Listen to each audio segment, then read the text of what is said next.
Welcome to 360 Tamil. இப்போ நம்ம exam அப்படின்ற ஒரு வெப் சீரிஸோட எக்ஸ்பிளனேஷன் பத்தி தான் பார்த்துட்டு இருக்கோம். இது ஒரு சூப்பரான கிரைம் த்ரில்லர் வெப் சீரிஸ்னு சொல்லலாம். ஃபர்ஸ்ட் பார்ட்டை ஆல்ரெடி நான் எக்ஸ்பிளைன் பண்ணி போட்டிருக்கேன். அதை பார்த்துட்டு இதை பார்த்தீங்கன்னா தான் உங்களுக்கு கதை தெளிவாக புரியும். ஃபர்ஸ்ட் பார்ட்லயே நான் பிளாட் என்னன்றதை தெளிவா சொல்லியிருப்பேன். இந்த வெப் சீரிஸ்ல நிறைய பேர் இணைஞ்சு நடிச்சிருப்பாங்க. எல்லாரோட ஆக்டிங்கும் சூப்பரா இருக்கும். நீங்க எதிர்பார்க்காத நிறைய ட்விஸ்ட் அண்ட் டர்ன்ஸும் இதுல வச்சிருப்பாங்க. கண்டிப்பா உங்க எல்லாருக்குமே பிடிக்கும்னு நம்புறேன். நான் லிங்க் கொடுக்குறேன். கண்டிப்பா ஃபர்ஸ்ட் பார்ட்டை பார்த்துட்டு இதை கண்டினியூ பண்ணுங்க. எக்ஸ்பிளனேஷனுக்குள்ள போறதுக்கு முன்னாடி வீடியோக்கு ஒரு லைக் போடுங்க. இந்த எக்ஸ்பிளனேஷன் பிடிச்சிருந்ததுன்னா ஐப்ன்ற ஆப்ஷனை கிளிக் பண்ணி சப்போர்ட் பண்ணுங்க. மேற்கொண்டு பேசி டைம் வேஸ்ட் பண்ணாம நம்ம நேரடியா வெப் சீரிஸோட ஃபுல் எக்ஸ்பிளனேஷனுக்குள்ள போயிடலாம். எல்லா எபிசோட ஸ்டார்டிங் சீனும் பாஸ்ட்ல நடந்த விஷயத்தை காட்டுவாங்க. ஆக்சுவலா பாஸ்ட்ல காட்டுற அந்த பையன் இருக்கான் பாத்தீங்களா, ஒருத்தர் கிட்ட வேலைக்கு ஜாயின் பண்றதுக்காக வந்திருக்கான். இவரோட பேரு மூர்த்தி அப்படின்றது. இவரை பொறுத்த வரைக்கும் ஒரு இன்ஸ்டிடியூட் ரன் பண்ணிட்டு இருக்காரு போல. உனக்கு ஜெராக்ஸ் எடுக்க தெரியுமான்னு கேட்கும்போது இந்த பையன் தெரியாதுன்னு சொல்றான். கொஞ்சம் கொஞ்சமா கத்துக்கோ. அதே மாதிரி நிறைய பணக்கார பசங்க வருவாங்க. வர பசங்க கிட்ட நைஸா பேச்ச கொடு. நீங்க எக்ஸாம்ல படிச்சலாம் பாஸ் பண்ண தேவையில்ல, ஏமாத்தியே பாஸ் பண்ணலான்ற மாதிரி பேச்சு கொடுன்ற மாதிரி சொல்லிட்டாரு. இந்த பையன் இருக்கான் பாத்தீங்களா, நிறைய பேர் கிட்ட பேசுறான். இவ்வளவு செலவாகும் அப்படின்ற மாதிரி நிறைய பேரை ரெடி பண்ணிட்டு இருக்கான். அதாவது காசு தந்து பாஸ் ஆகிறதுக்காக ஆளுங்க புடிச்சிட்டு இருக்கான். பிரசன்ட்ல ஜான்சி எக்ஸ்போஸ் ஆயிட்டாங்கல்ல, இளங்கோவும் மேல் இடத்துக்கு கால் பண்ணலாம்னு நினைக்கும் போது ஒரு ஸ்டேஜ்ல இவங்க கன்னை காமிச்சிடுறாங்க. கால் பண்றதுக்கு ட்ரை பண்ணீங்கன்னா ஷூட் பண்ணிடுவேன்னு சொல்றாங்க. இந்த இடத்துல தான் இவங்களோட ஸ்டோரியும் சொல்ல ஆரம்பிக்கிறாங்க. ஜான்சி ஒரு கிராமத்தை சேர்ந்த சாதாரண பொண்ணா தான் இருப்பாங்க. இவங்க அம்மா இருக்காங்க பாத்தீங்களா, வாத்து மேய்க்கிற வேலை பார்த்துட்டு இருக்காங்க. ஓனர் இப்ப முட்டையெல்லாம் கலெக்ட் பண்றதுக்காக வராரு. என்ன கம்மியா இப்பெல்லாம் இருக்குன்ற மாதிரி கேட்கறாரு. நீ திருடுறியான்ற மாதிரி கேட்கறாரு. நான் அப்படிலாம் பண்ணவே மாட்டேன்ற மாதிரி அம்மா சொல்றாங்க. சரி ஓகேன்ற மாதிரி ஓனரும் ஏத்துக்கிறாரு. பொண்ணோட படிப்புக்காக காசு வேணும்னு கேக்குறாங்க. ஓனர் எப்ப பாரு காசு கேட்காதன்ற மாதிரி காசை தந்துட்டு போயிடுறாரு. இந்த அம்மா ரொம்ப கஷ்டப்படுறாங்கல்ல, எப்படியாவது ஜான்சியை கவர்மெண்ட் எக்ஸாம் எழுத வச்சு பெரிய ஆள் ஆக்கிடணும்ன்ற மாதிரி தான் இவ்வளவு கஷ்டப்பட்டு இருக்காங்க. நீ சின்ன பொண்ணா இருக்கும் போது வேற ஒரு கிராமத்துல இருந்தோம். உன் அப்பா பாம்பு கடிச்சு இறந்து போயிட்டாரு. அடக்கம் பண்றதுக்கு கூட என்கிட்ட காசு இல்ல. நீ தாமா படிச்சு இந்த நிலைமையெல்லாம் மாத்தணும்ன்ற மாதிரி ஃபீல் பண்றாங்க. கவலைப்படாதீங்கம்மா, நான் படிச்சு பாஸ் ஆயிடுவேன் அப்படின்ற மாதிரி இவங்களுமே கான்பிடென்ட்டா பேசுறாங்க. குரூப் 1 எக்ஸாம்காக தான் இவங்க ப்ரிப்பேர் ஆயிட்டு இருக்காங்க போல. சூப்பரா படிக்கிறாங்க. அம்மாக்கும் சின்ன சின்ன ஹெல்ப்லாம் பண்ணிட்டு இருக்காங்க. இப்ப எக்ஸாம் நாள் வந்துருது. இவங்களுமே உள்ள வந்து சூப்பரா எக்ஸாம்லாம் எழுதிடுறாங்க. கண்டிப்பா பாஸ் ஆயிடுவோன்ற நம்பிக்கையோட வெளியே வந்துட்டு இருக்காங்க. அதே இடத்துக்கு மல்லின்ற பொண்ணு வந்திருப்பா. அவளுமே நீங்க சொன்ன மாதிரி கோட் வேர்டு எழுதிட்டேன், பாஸ் பண்ணிருவீங்கல்ல அப்படின்ற மாதிரிலாம் போன்ல பேசிட்டு இருக்கா. இந்த விஷயத்த ஜான்சி கவனிச்சிடுறாங்க. யார்கிட்ட பேசின, ஏமாத்தி நீ பாஸ் பண்ணலான்னு பாக்குறியான்ற மாதிரி சண்டை போடுறாங்க. இவங்க ரெண்டு பேரும் மாத்தி மாத்தி சண்டை போடும் போது ஒரு போலீஸ் வந்து தடுக்கிறாரு. இவர் தான் பிரசன்ட்ல ஜான்சியை கொஞ்சம் சந்தேகப்படுறவரா இருப்பாரு. இவரோட பேரு சுபாஷ் அப்படின்ற மாதிரி சொல்லியிருப்பேன். சுபாஷும் உங்களுக்குள்ள என்ன சண்டைன்னு கேட்கும்போது இவங்க ரெண்டு பேருமே விஷயத்த சொல்றாங்க. இந்த மல்லி இருக்காங்கல்ல, சார் நான் அப்படிலாம் பேசல, இவ தான் பொய் சொல்றா அப்படின்ற மாதிரி சமாளிக்கிறாங்க. சரி ரெண்டு பேருமே ஸ்டேஷனுக்கு வாங்க அப்படின்ற மாதிரி சுபாஷும் கூட்டு வந்துடுறாரு. சுபாஷ் இருக்கார்ல, சீனியர் கிட்ட இந்த விஷயத்தெல்லாம் சொல்றாரு. சீனியருமே இந்த ஸ்கேம்ல இன்வால்வ்டா இருப்பாரு. ஐயோ அந்த பொண்ணு மாட்டிக்கிட்டா போல அப்படின்ற மாதிரி உள்ளுக்குள்ள யோசிக்கிறாரு. இப்ப ரெண்டு பேரையும் உட்கார வச்சு பேசுறாரு. அந்த மல்லியை பொறுத்த வரைக்கும் கவுன்சிலரோட பொண்ணா இருப்பாங்க. ரொம்ப ரெஸ்பெக்ட்லாம் கொடுக்குறாரு. ஜான்சியை தான் கொஞ்சம் மோசமா ட்ரீட் பண்றாரு. ஏமா நீ சொல்ற மாதிரிலாம் நடந்திருக்க வாய்ப்பு இல்ல, நீ இதை விட்டுருமா அப்படின்ற மாதிரி சொல்றாரு. இல்ல சார் விட முடியாது, நிறைய பேர் பாஸ் ஆயிடுவோன்ற நம்பிக்கையில இருக்கும், இவ ஏமாத்ரா, நீங்க ஆக்ஷன் எடுங்கன்ற மாதிரிலாம் சொல்றாங்க. இதனால கடுப்பான இவர் இருக்காரு பாத்தீங்களா, இந்த விஷயத்துல ஜான்சியை மாட்ட வைக்கணும் அப்படின்ற மாதிரிலாம் யோசிக்க ஆரம்பிச்சிடுறாரு. இந்த கொஸ்டின் பேப்பரை டிஸ்ட்ரிபியூட் பண்றதுக்கு காது கேட்காத பேச முடியாதவங்க தான் யூஸ் பண்ணுவாங்க போல. அந்த மாதிரி குணான்னு ஒருத்தரை யூஸ் பண்ணுவாங்க. அந்த குணாவை கூட்டு போறதுக்காக சுபாஷ் வந்திருக்காரு. இன்ஸ்பெக்டர் பார்த்து பேசணும்னு சொல்றாரு. சீக்கிரமா கூட்டு வந்து வெட்டுறமா, அனுப்பி வைன்ற மாதிரி ஒய்ஃப் கிட்ட சொல்றாரு.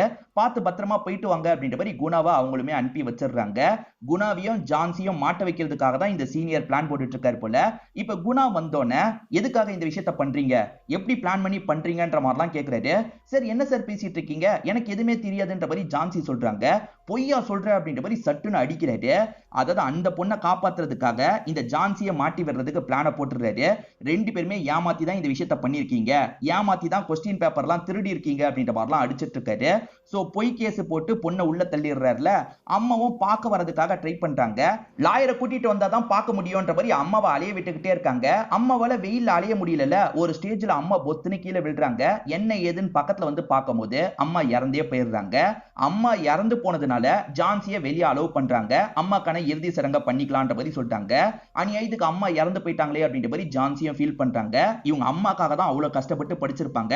இதுக்கப்புறம் யாருக்காக நம்ம உயிரோட வாழணும், செத்துடலான்ற மாதிரி தற்கொலை முயற்சி எடுக்கிறாங்க. இவங்க சாவர தருவாயில இருக்கும் போது இங்க இருக்க ஒரு போலீஸ் தான் ஜெயச்சந்திரனா இருப்பாரு. அவருமே ஹாஸ்பிட்டலுக்கு கூட்டு போலான்னு சொல்லிட்டாரு.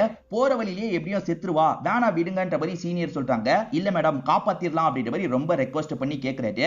என்னமோ பண்ணுங்கன்னு சீனியர் லேடி சொல்றாங்க. இப்ப ஜெயச்சந்திரன் இருக்காரு பாத்தீங்களா, ஹாஸ்பிடலுக்கு கொண்டு வந்து சேர்த்து இந்த பொண்ணை காப்பாத்திடுறாரு. எதுக்காக இந்த மாதிரி பண்ணன்னு கேட்கும்போது இவங்க நடந்த எல்லா விஷயத்தையும் சொல்றாங்க. ஆக்சுவலா இப்படி நடக்கிறது ஜெயச்சந்திரனுக்கும் நல்லா தெரியும். என் கூடயே நிறைய பேர் ஏமாத்தி பாஸ் பண்ணிலாம் வந்திருக்காங்க, என்ன தாண்டி போயிட்டு இருக்காங்க. இதை நானே ஸ்டாப் பண்றதுக்கு யோசிச்சுட்டு தான் இருக்கேன். நீ என் கூட சேர்ந்துக்கிறியா? உன்ன மாதிரி நிறைய பேர் பாதிக்கப்பட்டிருக்காங்கன்னு சொல்லிட்டாரு. கண்டிப்பா உங்க கூட சேர்ந்துக்கிறேன் அப்படின்ற மாதிரி இவங்களுமே ஏத்திருப்பாங்க. சோ இவங்க எல்லாம் பிளான் பண்ணி தான் பிரசன்ட்ல இந்த பிளானை எக்ஸிக்யூட் பண்ணிட்டு இருக்காங்க போல. இதுதான் உண்மை, இதுக்கு மேல சொல்லணும்னு நினைச்சீங்கன்னா சொல்லிக்கோங்கன்ற மாதிரி இளங்கோ கிட்ட சொல்றாங்க. இப்ப இளங்கோவோட மனசும் மாறுது. ஏன்னா இளங்கோவை போலீஸ் மாதிரியே யாரும் மதிக்க மாட்டாங்க. மேடம் நான் இது வரைக்கும் சின்சியரா தான் இருந்திருக்கேன், நீங்க பண்றது சரின்ற மாதிரி எனக்கு படுது, இதுக்கப்புறம் உங்களுக்கு சப்போர்ட்டிவா நான் ஹெல்ப் பண்ற வேலையை பண்றேன் அப்படின்ற மாதிரி சொல்றாரு. இந்த ஜான்சிக்கு அசிஸ்டன்ட் மாதிரி ஒருத்தர் இருப்பார்ல, அவருமே கால் பண்ணி நியூஸை பாருன்னு சொல்லிட்டாரு. இவங்களுமே நியூஸை வச்சு பாக்குறாங்க. ராஜேஷ்னு ஒருத்தரை இவங்க ஃபாலோ பண்ணாங்கல்ல, அந்த ராஜேஷ் அவரோட ரூம்லயே தற்கொலை பண்ணி இறந்து போயிருக்காரு போல. ஆனா இது தற்கொலை கிடையாது அப்படின்ற மாதிரி இந்த பையனுமே ஆடியோ நோட்டை அனுப்பி வைக்கிறான். ஏன்னா டேபிள்ல இவங்க ரெக்கார்டர் டிவைஸ் வச்சாங்கல்ல, அதுல ரெக்கார்ட் ஆயிருக்கிறத அனுப்பி வச்சிருக்கான். அதாவது ராஜேஷ்க்கு மேல இருக்க நபர் இருக்கார்ல, இதுக்கு மேல நீ தேவையில்ல செத்துருன்ற மாதிரி மிரட்டி இருப்பாரு. அதனால தான் ராஜேஷ் செத்துருப்பாரு. சோ ராஜேஷ்க்கு மேல ஒருத்தன் இருக்கான், அவன் யாருன்றதை கண்டுபிடிக்கணும் அப்படின்ற மாதிரி இவங்களுமே இந்த இடத்துல யோசிக்க ஆரம்பிக்கிறாங்க. இப்ப பாஸ்ட்ல நடந்த விஷயத்தை நமக்கு காட்டுறாங்க. அந்த பையன் இருக்கான் பாத்தீங்களா, நிறைய பேரை பேசி கவர் பண்ணிடுறான். இப்ப நிறைய காசு மூர்த்திக்கு கிடைக்குது. அதனால மூர்த்தி இருக்காரு பாத்தீங்களா, ஒரு பெரிய ஹோட்டலுக்கு இவனை கூட்டு வந்துடுறாரு. வேண்டியதெல்லாம் சாப்பிடுன்ற மாதிரி சொல்லிட்டாரு. இந்த மாசத்துல இருந்து 10,000 ரூபாய் அதிகமா சம்பளத்தை தரேன்ற மாதிரி சொல்லிட்டாரு. அதுக்கு இந்த பையன் என்ன சொல்றான்னா, சம்பளம் எல்லாம் எனக்கு அதிகமா வேணாம், இதுக்கு மேல நான் பண்றதுக்கு எனக்கு ஷேரா தந்துருங்கன்ற மாதிரி சொல்றான். ஓஹோ, சேர்ந்து ஒரு வருஷத்துக்குள்ளேயே ஷேர் கேட்கிற அளவுக்கு நீ பெரிய ஆள் ஆயிட்டியா, உன்னை என்ன பண்றேன் பாரு அப்படின்ற மாதிரி திட்டிட்டு கிளம்புறாரு. இவன் பெருசா கண்டுக்க மாட்டான். ஆக்சுவலா மல்லியை பொறுத்த வரைக்கும் குணாவோட கழுத்திலேயே குத்துனாங்க பாத்தீங்களா. இப்ப இவங்க கிட்ட இருக்க டாக்டர் மூலியமா இவங்க ட்ரீட்மெண்ட் எல்லாம் தந்துடுறாங்க. குணா ஓரளவுக்கு பரவாயில்லையா தான் இருக்காரு. குணா உன் வைஃபை இந்த இடத்துக்கு வர சொல்றேன், இதுக்கப்புறம் நீ எங்களுக்கு ஹெல்ப் பண்ண தேவையில்ல, உன் வைஃப் கூட டைம் ஸ்பெண்ட் பண்ணு போதும்ன்ற மாதிரி சொல்றாங்க. இப்ப இளங்கோவும் ஜான்சிக்கு ஹெல்ப் பண்றதா சொன்னாரு பாத்தீங்களா. இப்ப ஜான்சி மத்த ஆளுங்க கிட்ட எல்லாம் இன்ட்ரோடியூஸ் பண்றாங்க. இவர் எல்லார்கிட்டயும் சகஜமா பேசுறாரு. அதே மாதிரி இவங்க ஜெயச்சந்திரனுக்கு கால் பண்ணி நடந்த எல்லா விஷயத்தையும் சொல்றாங்க. ஜெயச்சந்திரன் என்ன சொல்றாருன்னா, அந்த ராஜேஷ் போன்ல இருக்க எல்லா டேட்டாவையும் எடு, அது மூலியமா ராஜேஷ் யார் கூட லிங்க்ல இருக்காருன்றத கண்டுபிடிக்கலாம்ன்ற மாதிரி சொல்றாரு. இங்க அசிஸ்டன்ட் மாதிரி ஒரு பையன் இருக்கான் பாத்தீங்களா, அவனுமே எல்லா டேட்டாவையும் எடுத்து ஜெயச்சந்திரனுக்கு அனுப்பிடுறான். அதே சமயம் இப்ப ஜான்சி ஜீப்ல வந்துட்டு இருக்கும்போது டிரைவரோட பொண்ணு நின்னுட்டு இருக்கிறத பாக்குறாங்க. என்ன இங்க நின்னுட்டு இருக்க, வீட்டுக்கு தானே போற, நான் உன்னை கூட்டு போறேன்ற மாதிரி வண்டியில ஏத்தி கூட்டு போறாங்க. அன்னைக்கு உன்னோட அப்பா கேள்வி கேட்கும் போது நான் டிப்ஸ் சொல்லாம என்னென்னமோ பேசி உன்னை கஷ்டப்படுத்திட்டேன், தப்பா எடுத்துக்காதன்னும் போது இந்த பொண்ணு அதெல்லாம் ஒண்ணு இல்லைன்னு சொல்றா. இப்ப இவங்க எக்ஸாம்க்கான டிப்ஸ் எல்லாம் இந்த பொண்ணுக்கு சொல்லி தந்துட்டு இருக்காங்க. இப்ப ஜெயச்சந்திரன் இருக்காரு பாத்தீங்களா, அந்த ராஜேஷை பத்தி விசாரிக்கிறதுக்காக ஒரு ஹோட்டலுக்கு வந்திருக்காரு. ஹோட்டலுக்கு கொஞ்ச நாளைக்கு முன்னாடி வந்திருக்காரு போல. ஏன் வந்தாரு, எதுக்கு வந்தாரு அப்படின்றத விசாரிக்கிறதுக்காக தான் ஜெயச்சந்திரன் வந்திருக்காரு. சில இன்ஃபர்மேஷன் எல்லாம் கலெக்ட் பண்றாரு. அதே மாதிரி ஜான்சியும் டீமோ சேர்ந்த மாதிரி வேற ஒரு பிளான் பண்றாங்க. அது என்னன்னா, சட்டு நிறைய இடத்துல இவங்க கேமராவை செட் பண்ணோம். அதுக்காக இந்த அசிஸ்டன்ட் பையன் ஒரு சின்ன கேமராவை ரெடி பண்றான். நம்ம இப்படி தூக்கி அடிச்சா போதும், அங்க போய் ஒட்டிக்கும், ரெக்கார்ட் ஆயிடும் அப்படின்ற மாதிரி சொல்றான். சூப்பரா அப்படின்ற மாதிரி ஜான்சியும் இந்த இடத்துல பாராட்டிட்டு இருக்காங்க. ஆக்சுவலா அந்த ராஜேஷ் இருக்காருல, பீச் ஓரத்துல இருக்க ஒரு டீ கடைக்கு வந்திருக்காருன்னு உங்களுக்கு தெரிய வருது. இங்க யார பார்க்க வந்திருப்பாருன்ற மாதிரி யோசிக்கிறாங்க. அதே மாதிரி வந்த ராஜேஷ் அந்த டீ கடைக்காரரை போட்டோ எடுத்திருக்காரு. சம்பந்தமே இல்லாம எதுக்காக டீ கடைக்காரரை போட்டோ எடுக்கணும், இதுல ஏதோ காரணம் இருக்கு போல. இந்த டீ கடைக்காரரை நம்ம வாட்ச் பண்ணிக்கிட்டே இருந்தா என்னன்னு யோசிக்கிறாங்க. இப்ப ஜெயச்சந்திரனும் ஆளுங்களும் அந்த டீ கடைக்காரரையே வாட்ச் பண்ணிட்டு இருக்காங்க. எக்ஸாம்ல ஏமாத்துறதுக்காக நிறைய பேர் இந்த ஊருக்கு வந்திருக்காங்க பாத்தீங்களா. அதுல ஒரு பையன் ஒரு பொண்ணை இவங்க மானிட்டர் பண்ணிக்கிட்டே இருக்காங்க. அந்த பையன் பொண்ணை கூட்டு போறதுக்கு ஒரு குரூப் வரப்போறது உங்களுக்கு தெரிய வருது. அதுக்குள்ள ஆளை மாத்தணும் அப்படின்ற மாதிரி ஜான்சி யோசிக்கிறாங்க. ஜான்சியோட டிரைவருக்கு கால் பண்ணி உங்க பொண்ணை உடனே இந்த இடத்துக்கு கூட்டு வாங்கன்ற மாதிரி சொல்றாங்க. இவரும் சரின்ற மாதிரிலாம் ஏத்துக்கிறாரு. அந்த டீ கடைக்காரரை வாட்ச் பண்ணிட்டு இருந்தாங்க பாத்தீங்களா, அவர் கதவை சாத்திட்டு கிளம்பும் போது ஒரு கூடைய வாசல் கிட்ட வச்சுட்டு போறாரு. எதுக்கு இப்படி வைக்கிறாருன்றது ஜெயச்சந்திரனுக்கு புரிய மாட்டேங்குது. சரி இவரை ஃபாலோ பண்ணலாம் அப்படின்ற மாதிரி இவங்களுமே ஃபாலோ பண்ணி கிளம்பிட்டு இருக்காங்க. அதே சமயம் ஜான்சிக்கு ஹெல்ப் பண்ற அந்த போலீஸ் இருக்காரு பாத்தீங்களா, அந்த பையன் பொண்ணை பாக்குறதுக்காக வந்துடுறாரு. உங்களை கூட்டு போறதுக்கு ஆளுங்க வர போறாங்கல்ல, ஆனா நீங்க போக போறது இல்ல, உங்களுக்கு பதிலா வேற 2 பேர் தான் போக போறாங்கன்ற மாதிரி சொல்லிடுறாரு. ஜான்சி இருக்காங்கல்ல, ஒரு பையன் ஒரு பொண்ணை ஏற்பாடு பண்ணிடுறாங்க. டிரைவரோட பொண்ணை தான் பொண்ணு மாதிரி இவங்க ஏற்பாடு பண்ணிடுறாங்க. இவங்க 2 பேர்கிட்டயும் என்ன சொல்றாங்கன்னா, உங்களை ஒரு குரூப் கூட்டு போவாங்க, உங்களை மாதிரியே நிறைய பசங்களை கூட்டு போவாங்க, அங்க என்ன நடந்தாலும் சரி நீங்க அமைதியா இருங்க, இந்த போனை வச்சுக்கோங்க, இது மூலியமா உங்களை ட்ராக் பண்ணி நாங்க ஃபாலோ பண்ணி அந்த டீமை பிடிச்சிருவோம், கவலைப்படாதீங்கன்ற மாதிரி சொல்றாங்க. அதனால இந்த பையனோ பொண்ணோ சரின்ற மாதிரி ஏத்துக்கிறாங்க. கூட்டு போக வராங்கல்ல, அவங்களுக்கு இந்த பையன் இந்த பொண்ணுன்றதெல்லாம் கன்ஃபார்மா தெரியல. வண்டியில ஏறுங்கன்ற மாதிரி கூட்டு போறாங்க. போற வழியிலேயே இவங்கள மாதிரி இருக்க எல்லா ஸ்டூடெண்ட் கிட்ட இருந்தும் போனை புடிங்கிடுறாங்க. போன் எங்க கிட்டயே இருக்கட்டும்ன்ற மாதிரி போன் எல்லாம் ஆஃப் பண்ணிடுறாங்க. என்ன போன் ஆஃப் ஆயிருச்சு அப்படின்ற மாதிரி ஜான்சியோட டீமை சேர்ந்தவங்க கன்ஃபியூஸ் ஆயிடுறாங்க. இப்ப போன் ஆஃப் ஆயிருது, அதே மாதிரி வண்டி எங்க போச்சுன்றதும் தெரியாம இவங்க சொதப்பிடுறாங்க. ஐயோ வண்டியை மிஸ் பண்ணிட்டுமே, இப்ப என்ன பண்றது அப்படின்ற மாதிரி இவங்க எல்லாருமே இந்த இடத்துல கன்ஃபியூஸ் ஆயிட்டு இருக்காங்க. வேற ஏதாவது பண்ண முடியுமான்ற மாதிரி ஜான்சி அசிஸ்டன்ட் கிட்ட கேக்குறாங்க. என்னால எதுவுமே பண்ண முடியலன்ற மாதிரி அசிஸ்டன்ட்டும் சொல்றாரு. இப்ப அப்படியே கட் பண்ணி ஜெயச்சந்திரன் நமக்கு காட்டுறாங்க. அந்த டீ கடைக்காரர் வீட்டுக்கு வந்தோன்னே இவருமே நேரடியா வீட்லயே பேசுறதுக்காக வந்துடுறாரு. ராஜேஷ்க்கும் உனக்கும் என்ன சம்பந்தம், ஒழுங்கா சொல்லுன்னு கேக்குறாரு. இந்த நபருமே பயத்துல எல்லா விஷயத்தையும் சொல்ல ஆரம்பிக்கிறாரு. அதாவது ராஜேஷ் காசை கைமாத்துறதுக்கு இவரை யூஸ் பண்றாரு போல. அதாவது காசை அவர் வைக்க சொன்னா இவர் ஃபர்ஸ்ட் போவாரு, அதை வேற யாரோ எடுத்துப்பாங்க போல. இதுக்கு எனக்கு 5000 ரூபாய் தரேன்னு சொன்னாரு, அதுக்காக இந்த விஷயத்தெல்லாம் நான் பண்றேன் சார். மத்தபடி எனக்கும் அந்த டீமுக்கும் எந்த ஒரு சம்பந்தமும் இல்ல, காசை யார் எடுப்பாங்கன்னு கூட எனக்கு தெரியாது அப்படின்ற மாதிரி சொல்றாரு. இவர் கிளம்பும் போது கூடையில எதையோ ஃபர்ஸ்ட் வந்தாரு பாத்தீங்களா, காசை தான் ஃபர்ஸ்ட் வந்திருப்பாரு. அதை யார் எடுக்க போறாங்கன்றதை நம்ம தெரிஞ்சுக்கணும் அப்படின்ற மாதிரி இந்த இடத்துல ஜெயச்சந்திரன் முடிவு பண்றாரு. இப்ப காலையில சமயம் இவரும் ஆளுங்களும் சாதாரணமா அந்த இடத்துல எக்ஸசைஸ் பண்ற மாதிரிலாம் நடிச்சிட்டு இருக்காங்க. அப்ப அந்த இடத்துக்கு ஒருத்தர் வரதை பார்த்து இவங்க ஷாக் ஆகுறாங்க. ஏன்னா அவர் தான் எக்ஸாம கோஆர்டினேட் பண்ற நபரா இருப்பாரு. ஒருவேளை இவர் தான் காசை எடுக்க போறாரா அப்படின்ற மாதிரிலாம் கவனிச்சிட்டு இருக்காங்க. அவர் நேரடியா காசை எடுக்க மாட்டாரு, சில ஆளுங்க மூலியமா அந்த காசு இவரோட கைக்கு வர மாதிரி பண்றாரு. அதாவது மீன் வெட்டுறவங்க கிட்ட காசு போகுது, பழம் விற்கிறவங்க கிட்ட காசு போகுது, கடைசியில தான் இவர்கிட்ட காசு வருது. ஒரு ஸ்டேஜ்ல காசு எடுத்துட்டு கிளம்புறாரு. அவர்கிட்ட தான் காசு போயிருக்குன்றத ஜெயச்சந்திரன் கவனிச்சிடுறாரு. விடக்கூடாது, ஃபாலோ பண்ணும் அப்படின்ற மாதிரி கார் மூலியமா ஃபாலோ பண்ணிட்டு இருக்காரு. ஒரு ஸ்டேஜ்ல இவங்க ஃபாலோ பண்றதா அந்த நபருமே கவனிச்சிடுறாரு. இந்த நபருக்கு நம்ம அரவிந்தன் பேர் கொடுத்துடலாம். இப்ப அரவிந்த் இவங்க ஃபாலோ பண்றதை கவனிச்சிடுறாரு பாத்தீங்களா. இப்ப வேகமா காரை ஓட்டிட்டு இவரோட வீட்டுக்கு வந்துடுறாரு.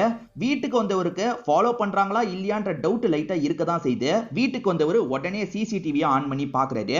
அந்த சிசிடிவில ஃபாலோ பண்ண கார் பதிவாயிருக்குல்ல, அதோட நம்பரை எடுக்கணும்ன்ற மாதிரி வேகமா நம்பர்லாம் இவர் எடுத்துட்டு இருக்காரு. ஆக்சுவலா ஜான்சியால அந்த பசங்களை காப்பாற்ற முடியல. ஆனா போன பசங்க 2 பேருமே திரும்பி வந்துடுறாங்க. நீங்க ஓகே தானே, என்ன நடந்ததுன்னு கேட்கும் போது இந்த 2 பசங்களும் நடந்த விஷயத்த சொல்லிட்டாங்க. ஆக்சுவலா இவங்கள மாதிரி நிறைய பசங்களை கூட்டு போன டீம் இருக்காங்க பாத்தீங்களா, நாங்க உங்களுக்கு பேப்பரை தந்துருவோம், இந்த பேப்பர் தரதுக்கு காசை தாங்கன்ற மாதிரிலாம் பேசிட்டு இருக்காங்க. அப்பன்னு பார்த்து குமரேசனும் வேற சில ஆளுங்களும் வராங்க. வந்தவங்க இவங்க ஏமாத்து டீம் அப்படின்ற மாதிரி அவங்கள போட்டு அடி அடின்னு அடிக்கிறாங்க. உண்மையான டீம் நாங்க தான், எக்ஸாம் ஹால்லயே என்ன பண்ணோம் நாங்க சொல்றோம், அதை பண்ணா நீங்க போதும் அப்படின்ற மாதிரிலாம் பசங்களை அனுப்பி விட்டுருப்பாரு. எது குமரேசனா அப்படின்ற மாதிரி கதை கேட்டுட்டு இருக்க ஜான்சி ஷாக் ஆகுறாங்க. ஏன்னா குமரேசன்னா யாருன்னு பாத்தீங்கன்னா ஃப்ரீயாவே ஒருத்தர் கிளாஸ்லாம் எடுத்தாரு பாத்தீங்களா, அவர் தான் இந்த நெட்வொர்க்குக்கு பின்னாடி இருக்காரு போல. நல்லவர் மாதிரி இருந்தாரு, நம்ம கூட சந்தேகப்படலையே, ஆனா அவர் தான் இதுக்கு பின்னாடி இருக்காரா, சரி இதுக்கப்புறம் அவரை வாட்ச் பண்ணோன்ற மாதிரி இவங்க யோசிக்க ஆரம்பிக்கிறாங்க. இப்ப இவங்களுக்கு போன் கால்ல ஒரு தகவல் கிடைக்குது. அதை கேட்டு ஷாக் ஆயிடுறாங்க. அதாவது இவங்க குருவான ஜெயச்சந்திரன் ஆக்சிடென்ட்ல இறந்து போயிட்டாருன்ற மாதிரி தான் தகவல் கிடைக்குது. அரவிந்த் ஃபாலோ பண்ணதை கவனிச்சார்ல, அவர் தான் வேணும்ட்டே ஆக்சிடென்ட் ஆக்கி சாவடிச்சிட்டாரு போல. இங்க ஒரு எபிசோட் முடியுது. பாஸ்ட்ல ஒரு பையனை காட்டுவாங்க பாத்தீங்களா, அவன் தான் பிரசன்ட்ல குமரேசனா இருப்பான். அதனால குமரேசனே சொல்றேன். குமரேசனை மூர்த்தியை விட்டு வெளியே வந்துடுறான். வரும்போது மூர்த்தி கூட இருந்த அரவிந்த்ன்ற ஒரு நபரையும் கூட்டு வந்துடுறான். என் அக்காவை நீ கல்யாணம் பண்ணிக்கோ, இதுக்கப்புறம் நம்ம 2 பேர் சேர்ந்து வேலை பார்க்கலாம்ன்ற மாதிரி சொல்றான். என்ன பிளான்னு கேட்கும்போது ஃப்ரீயா கோச்சிங் சென்டர் நம்ம ஆரம்பிக்க போறோம்ன்ற மாதிரி இவர் சொல்றாரு. ஃப்ரீயா ஆரம்பிச்சா என்ன லாபம்னு கேட்கும்போது இதை வச்சு என்கிட்ட ஒரு பெரிய பிளான் இருக்கு அப்படின்ற மாதிரி குமரேசன் சொல்றான். நல்லவன் மாதிரி ப்ரொஜெக்ட் பண்ணி ஏமாத்தலான்றது தான் இவனோட பிளானா இருக்கும். குமரேசனை தனியா வேலையை பண்ண போறான்றது மூர்த்திக்கு தெரிய வருதுல்ல. என்னை விட்டு போயிட்டு ஒருத்தனை தொழில் பண்ண விட்டுருவானா, சீக்கிரமே அவன் கதையை முடிக்கிறதுக்கு பிளான் எல்லாம் போட்டுட்டு இருக்கேன் அப்படின்ற மாதிரி ஆளுங்க கிட்ட கோபமா பேசிட்டு இருக்காரு. அடுத்த ஷாட் குமரேசன் செத்து இருப்பாருன்னு பார்த்தா பிளான் போட்டுட்டு இருந்த இவர் செத்து போயிடுறாரு. அதாவது மூர்த்தி செத்து போயிடுறாரு. ஊர்ல இருக்க லேடி இருக்காங்கல்ல, அதாவது குமரேசன் இந்த இடத்துக்கு அனுப்பின லேடி இருக்காங்கல்ல, துக்கம் விசாரிக்கிறதுக்காக இந்த இடத்துக்கு வந்துட்டு போறாங்க. அந்த லேடி எல்லாம் இங்க குமரேசனும் பார்த்துட்டு இருக்காரு. அதாவது அவரு நம்மள முடிக்கிறதுக்குள்ள நம்ம முடிச்சிடணும்ன்றதுக்காக குமரேசன் கதையை முடிச்சிட்டாரு அப்படின்றது நமக்கு புரிய வருது. இப்ப பிரசன்ட்ல ஜெயச்சந்திரனுக்கு இறுதி சடங்குலாம் நடந்துட்டு இருக்கு. ஆக்சிடென்ட்ன்ற மாதிரி இங்க இருக்கவங்க நினைக்கிறாங்க, ஆனா அது ஆக்சிடென்ட் இல்ல, அரவிந்த் தான் ஏதோ பண்ணிருக்காருன்றது நமக்கு தான் தெரியும், இவங்களுக்கு தெரிய மாட்டேங்குது. இப்ப குமரேசனை பிரசன்ட்ல நமக்கு காட்டுறாங்க. குமரேசன் அக்கா கிட்ட பேசுறாரு. அக்கானா இவருக்கு ரொம்ப பிடிக்கும் போல. அக்கா திருவிழாக்கு போனோம்டா, மறந்துடாது அப்படின்ற மாதிரி சொல்றாங்க. அது எப்படிக்கா மறப்பேன், கண்டிப்பா போலாம் அப்படின்ற மாதிரி அக்கா கிட்ட சொல்லிடுறாரு. இப்ப எக்ஸாம்க்கான நாள் வரப்போது போல. இப்ப எக்ஸாம் பேப்பரை கொண்டு போனோம் அப்படின்ற மாதிரி இங்க இருந்து பேப்பர் எல்லாம் பிரிச்சு கொண்டு போயிட்டு இருக்காங்க. ஆக்சுவலா குமரேசனுக்கு நிறைய ஆளுங்க இருக்காங்க போல. அந்த ஆளுங்களுமே அதை எப்படி எடுக்கிறது, நம்ம இந்த ஏமாத்து வேலையை எப்படி பண்றதுன்னு பிளான போட்டுட்டு இருக்காங்க. அதே மாதிரி அரவிந்த் மாமா இருக்காரு பாத்தீங்களா, அவர் என்ன பண்றாருன்னா ஜான்சியை பத்தின எல்லா விஷயத்தையும் கண்டுபிடிச்சிடுறாரு. அதை பத்தி மச்சாங்கிட்ட சொல்லணும் அப்படின்ற மாதிரி குமரேசனுக்கு கால் பண்ணி சொல்றாரு. ஓஹோ, இதுக்கு பின்னாடி அவ தான் இருக்காளா, அவளை நான் ரொம்ப லேசா எடை போட்டுட்டேன், இதுக்கப்புறம் அவளை லேசாலாம் எடை போடக்கூடாது, சீக்கிரமா ஏதாவது பண்ணணும்ன்ற மாதிரி சொல்றாரு. இப்ப ஜான்சியும் அசிஸ்டன்ட்டும் நிறைய விஷயங்களை கண்டுபிடிச்சிடுறாங்க. அது என்னன்னா, காசு எடுத்துட்டு போனதுனால அரவிந்த ஜெயச்சந்திரன் சார் ஃபாலோ பண்ணிருக்காரு. அரவிந்த் யாருன்னு பார்த்தா இந்த குமரேசனோட மாமா. சோ இவங்க ரெண்டு பேர் சேர்ந்து தான் இந்த விஷயத்தை பண்ணிட்டு இருக்காங்க போல. இவங்க ரெண்டு பேரை எப்படியாவது நம்ம எக்ஸ்போஸ் பண்ணோம், அதுக்கு என்ன பண்றது அப்படின்ற மாதிரி பயங்கரமா டிஸ்கஸ்லாம் பண்ணிட்டு இருக்காங்க. குமரேசன் பிளான் என்னன்றது நமக்கு தெளிவா தெரியல. அக்கா திருவிழாக்கு கண்டிப்பா வந்துருன்னு சொன்னாங்கல்ல, இவருமே அந்த இடத்துக்கு வந்துடுறாரு. அதாவது இவங்க சொந்த ஊர் இருக்குல்ல, அங்கதான் இந்த திருவிழாலாம் நடந்துட்டு இருக்கு போல. இவங்க சின்ன வயசுல சுண்டெல்லாம் சேர்ந்து சாப்பிட்டாங்க பாத்தீங்களா, அதை பத்திலாம் இந்த இடத்துல யோசிச்சு பாக்குறாங்க. ரெண்டு பேரோட கண்ணிலையும் லைட்டா கண்ணீர்லாம் வந்துட்டு இருக்கு. இப்ப சாமி வந்த மாதிரி ஒருத்தர் ஆடிட்டு இருக்காரு. அவருமே குமரேசனுக்கு பக்கத்துல வந்து நீ ஒரு விஷயத்தை நிறைவேற்றல அப்படின்ற மாதிரி சொல்றாரு. என்னன்றது குமரேசனுக்கு நல்லா தெரியுது. ஏன்னா அம்மா என்னோட பையன் நல்லா வரணும், நான் இது பண்றேன்ற மாதிரி சொல்லியிருப்பாங்க. ஆனா குமரேசன் அதை மட்டும் பண்ணக்கூடாதுன்னு யோசிக்கிறாரு. குமரேசன் என்ன சொல்றாருன்னா, இந்த கோயிலுக்காக நான் எதுனாலும் பண்றேன், நிறைய செலவு பண்றேன், ஆனா அந்த வேண்டுதலை மட்டும் என்னால நிறைவேற்ற முடியாதுன்ற மாதிரி சொல்றாரு. ஜான்சியை பத்தி ஆளுங்களுக்கு தெரிஞ்சிருச்சுல, அதனால தேடி வர வாய்ப்பு இருக்கு, அதனால மல்லியை வெற்றலான்ற மாதிரி யோசிக்கிறாங்க. இதை வச்சு ஓபன் பண்ணிக்கோன்ற மாதிரி சாவியை தந்துடுறாங்க. இப்ப மல்லியை இங்க இருந்து கூட்டிட்டு போலான்னு நினைக்கிறாங்க. அப்படி போயிட்டு இருக்கும் போது மல்லி இருக்காங்கல்ல, சடனா அட்டாக் பண்ண ஆரம்பிச்சிடுறாங்க. ஏன்னா என்னதான் இருந்தாலும் மல்லியும் அந்த டீமை சேர்ந்தவங்க தானே, நீ என்னடி என்ன விடுறது, நான் உன்னை விட மாட்டேன்ற மாதிரி சண்டைலாம் போட்டுட்டு இருக்காங்க. அந்த சண்டையில ஜான்சியை ஷூட்டும் பண்ணிடுறாங்க. இவங்க ரெண்டு பேர் மாத்தி மாத்தி சண்டை போட்டுட்டு இருக்கும் போது இந்த இடத்துக்கு குமரேசனோட ஆளுங்க வந்துடுறாங்க. வந்தவங்க இருக்காங்கல்ல, ஜான்சி கதையை தான் முடிப்பாங்க, நம்மள எதுவுமே பண்ண மாட்டாங்கன்ற மாதிரி தான் மல்லி நினைக்கிறாங்க. இவதான் என்ன லாக் பண்ணி வச்சிருந்தா அப்படின்ற மாதிரிலாம் சொல்லிட்டு இருக்காங்க. ஆனா கன்னை எடுக்கிறவன் என்ன பண்றானா, மல்லியை ஷூட் பண்ற மாதிரி எய்ம் பண்றான். குறுக்க புந்து ஜான்சி தான் தடுத்து காப்பாத்துறாங்க. அதனால இப்ப ரெண்டு பேருமே டீமா அந்த ஆளுங்க கூட சண்டை போடுறாங்க. ரெண்டு பேருமே சேர்ந்த மாதிரி எல்லாரையும் அடிச்சு போட்டுறாங்க. இதுக்கப்புறம் இங்க இருக்க கூடாது, கிளம்பணும் அப்படின்ற மாதிரி வேகமா இங்க இருந்து கிளம்ப ஆரம்பிக்கிறாங்க. இவங்க உண்மையான மல்லி இல்லன்றது சுத்தி இருக்க எல்லாருக்குமே தெரிஞ்சிருது. ஆக்சுவலா டிரைவரா வேலை பார்த்தவர் தான் இவங்க ரெண்டு பேரையும் கூட்டு போறாரு. அவர் கூட்டு போயிட்டு இருக்கும் போது ஜான்சி இருக்காங்கல்ல, இவங்க தான் உண்மையான மல்லி, நான் ஃபேக்கான மல்லின்ற மாதிரி சொல்றாங்க. மேடம் இதெல்லாம் எப்பயும் எனக்கு தெரியும், அந்த நாள் நீங்க போன்ல பேசும்போதே நான் கவனிச்சிட்டேன் மேடம் அப்படின்ற மாதிரி சொல்றாரு. அப்புறம் எதுக்காக எதுவுமே பண்ணலன்னு கேக்குறாங்க. ஏன்னா நீங்க பண்றதுக்கு சரியான நோக்கம் இருக்குன்னு நான் நம்புனேன்ற மாதிரி சொல்றாரு. இவங்களுமே இதுக்கு பின்னாடி இருக்க விஷயத்தை பத்தி எல்லாம் சொல்றாங்க. அதுக்கு இந்த டிரைவர் என்ன சொல்றாருன்னா, இப்பயும் சொல்றேன் மேடம், நீங்க தான் போலீஸ் ஆபீசர், உங்களுக்கு தான் சல்யூட் பண்ணணும்னு எனக்கு தோணுது. மல்லி மேடம் உண்மையான போலீஸா இருந்தாலும் என்னால சல்யூட் பண்ண முடியாது. என் பொண்ணுல இருந்து நிறைய பேர் எப்படியாவது எக்ஸாம்ல பாஸ் பண்ணிட்டா நல்ல நிலைமைக்கு வந்துடலாம்னு நினைக்கிறாங்க. ஆனா மல்லி மேடம் மாதிரி சிலரால் தான் அது நடக்காம இருக்குன்ற மாதிரிலாம் ஃபீலிங்கா பேசுறாரு. மல்லியோட அம்மாவையும் பொண்ணையும் கண்ட்ரோல்ல இவங்க தானே வச்சிருந்தாங்க. இப்ப அந்த இடத்துக்கு மல்லியை கூட்டு வந்துடுறாங்க. இங்க இருந்து நீங்க கார் பிடிச்சி கிளம்பிக்கோங்க அப்படின்ற மாதிரிலாம் அனுப்பி விட்டுறாங்க. இப்ப இவங்க எல்லாம் கிளம்பி போனதுக்கு அப்புறம் மல்லி இருக்காங்கல்ல, இவங்களுக்கு தெரிஞ்ச ஒரு போலீஸ்க்கு கால் பண்றாங்க. சார் என்ன சார் என்னையே கொல்றதுக்கு முடிவு பண்ணிட்டீங்க, அவ என்ன விட்டுட்டு போனா, அவ இந்த இடத்துக்கு தான் போனா சார், அதை பத்தி டிஸ்கஸ் பண்ணலாம், நான் இந்த இடத்துல தான் வெயிட் பண்றேன் வாங்கன்ற மாதிரி சொல்லிட்டாங்க. நான் வரமான்ற மாதிரி இவரும் சொல்றாரு. ஜான்சி டீம்லயே ஒருத்தர் டாக்டர் மாதிரி இருப்பாரு, அவர் தான் இப்ப ஜான்சியோட காயத்துக்கு மருந்தெல்லாம் போட்டுட்டு இருக்காரு. அதே மாதிரி ஜான்சின்னு ஒருத்தங்க இவ்வளவு நாள் போலீஸுங்க எல்லாரையும் ஏமாத்தி இருக்கிறது எல்லாருக்குமே தெரிய வருது. ஆக்சுவலா இந்த போலீஸ் டீம்ல இருக்க 2-3 பேரே அந்த குமரேசன் ஆளுங்களா இருப்பாங்க. குமரேசன் ஆளுங்களா இருக்கவங்க இருக்காங்கல்ல, ஜான்சி எப்படியாவது கண்டுபிடிக்கணும் அப்படின்ற மாதிரிலாம் சொல்றாங்க. ஜான்சியோட டீமை சேர்ந்தவங்க இருக்காங்க பாத்தீங்களா, அந்த குமரேசனும் மாமாவும் பேசுற காலெல்லாம் அப்பப்போ ஒட்டி கேட்டுக்கிட்டே இருக்காங்க. அந்த மாதிரி ஒரு காலை இவங்க ஒட்டி கேட்கும் போது அவங்க பேசுற ஒரு விஷயம் உங்களுக்கு தெரிய வருது. சீக்ரெட் கோடு யூஸ் பண்ணி தான் பேசுறாங்க. எலிஃபென்ட் அந்த இடத்துல வச்சு எல்லாத்தையும் முடிச்சிடலான்ற மாதிரி பேசுறாங்க. இது எலிஃபென்ட் இடத்துல வச்சு எல்லாத்தையும் முடிக்க போறாங்களா, இதை எப்படியாவது டீகோட் பண்ணி கண்டுபிடிக்கணும்ன்ற மாதிரி இவங்க யோசிக்கிறாங்க. இங்க ஒரு எபிசோட் முடியுது.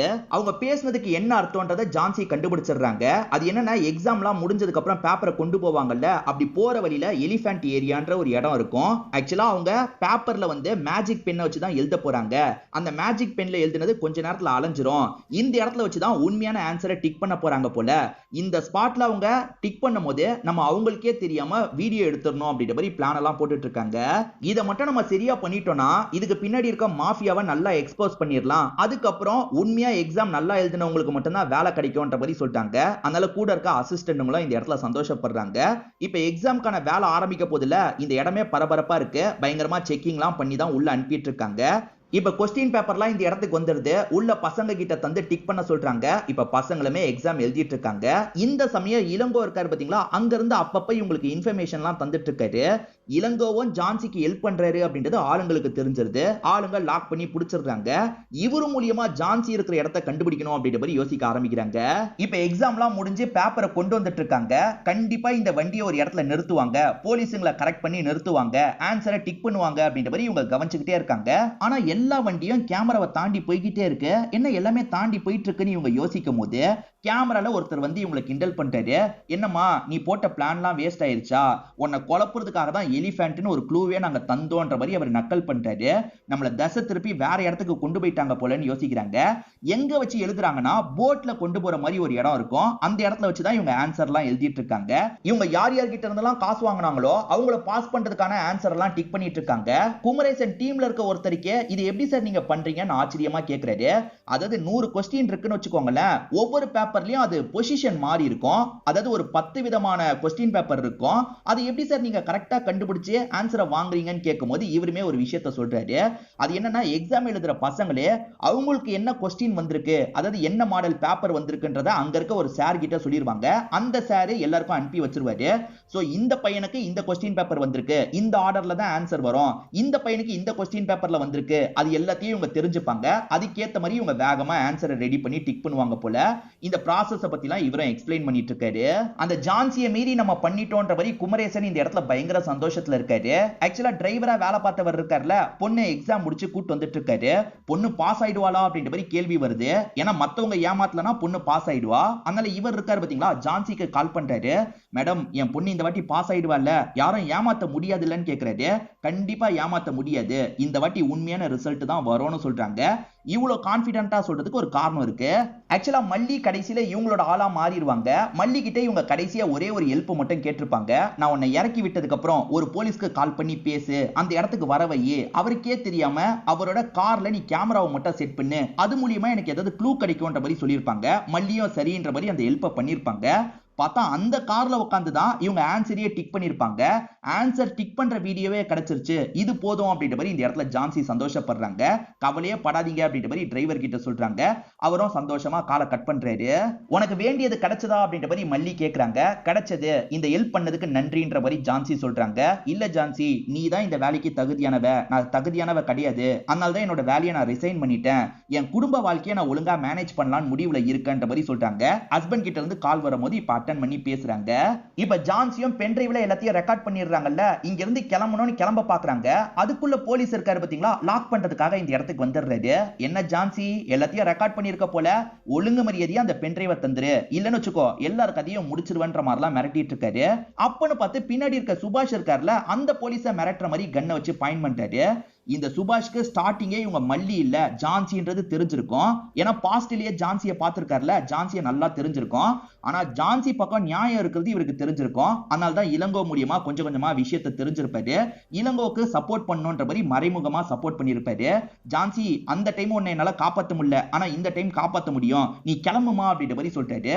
இப்ப இவங்களுமே நிம்மதியா இங்க இருந்து ஆளுங்களை கூட்டிட்டு கிளம்புறாங்க. பிரச்சனை என்னன்னா இவங்க கிட்ட எவிடன்ஸ் இருக்கிறது அந்த குமரேசனுக்கும் தெரியுது. இப்ப குமரேசனும் ஆளுங்களை கூட்டிட்டு இந்த இடத்துக்கு வந்துடுறாரு. இவங்களுமே தப்பிக்கணும்ன்ற மாதிரி வேகமா ஓடிட்டு இருக்காங்க. ஆனா குமரேசனை பிடிக்கணும்ன்ற மாதிரி ஒரு ஈட்டியை எடுத்துட்டு இவங்களை துரத்துறாரு. இவர் மீன் பிடிக்கிறதுக்கு ஈட்டியை தான் யூஸ் பண்ணுவாரு. அதை வச்சு ஒருத்தனை அட்டாக் பண்ணிடுறாரு.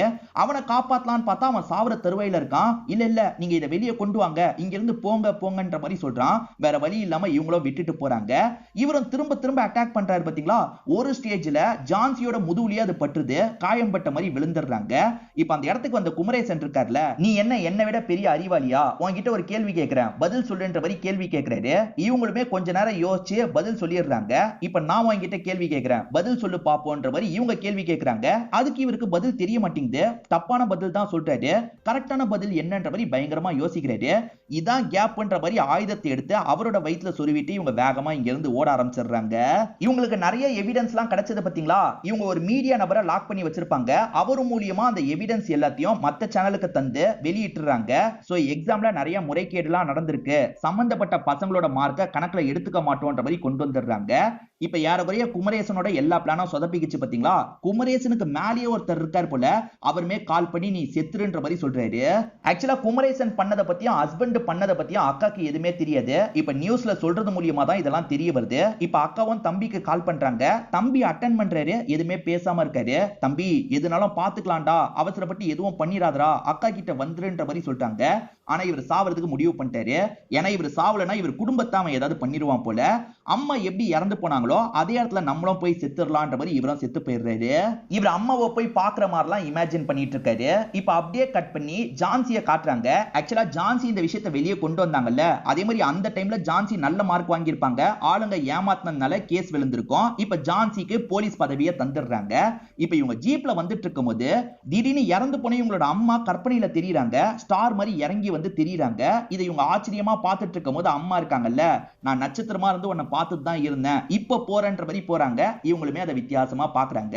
இப்போ ஒரு மர்ம நபர் கிட்ட இருந்து கால் வருது. அவர் தான் இதுக்கெல்லாம் ஹெட்டா இருப்பாரு. அவருமே ஜான்சி இது இன்னும் முடியல, இப்பதான் ஆரம்பிச்சிருக்கு அப்படின்ற மாதிரி பேசுறாரு. இதோடயே இந்த சீரிஸோட கதையை முடிச்சிடுறாங்க.